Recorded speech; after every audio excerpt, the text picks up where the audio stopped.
వెళ్ళి, ఓ కోడిపుంజు రాజా, మీ గానం ఎంత మధురంగా ఉంటుందో నేను విన్నాను.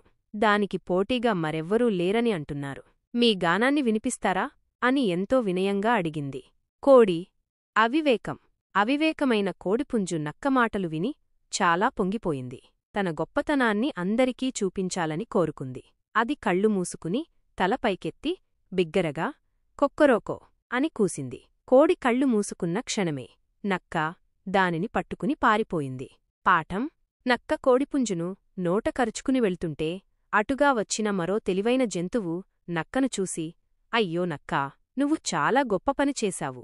ఈ కోడిపుంజు ఎంత అవివేకమో అందరికీ తెలియజెప్పాలి కదా. నువ్వు ఎంతో తెలివైన దానివని చెప్పు అని అంది. నక్క కూడా తెలివైనదే కదా. అది ఇంకొంచెం పొగరుబోతుగా మారి, నేను ఎంత తెలివైనదానో దీనికి తెలిసేలా చేశాను అని గర్వంగా మాట్లాడబోయింది. అలా మాట్లాడటానికి నోరు తెరవగానే కోడిపుంజు నటించి వెంటనే నక్క నోటిలోంచి తప్పించుకుని పారిపోయింది. నీతి: ఇతరులను గుడ్డిగా నమ్మవద్దు. అలాగే పొగడ్తలకు లొంగిపోయి అవివేకంగా ప్రవర్తించవద్దు.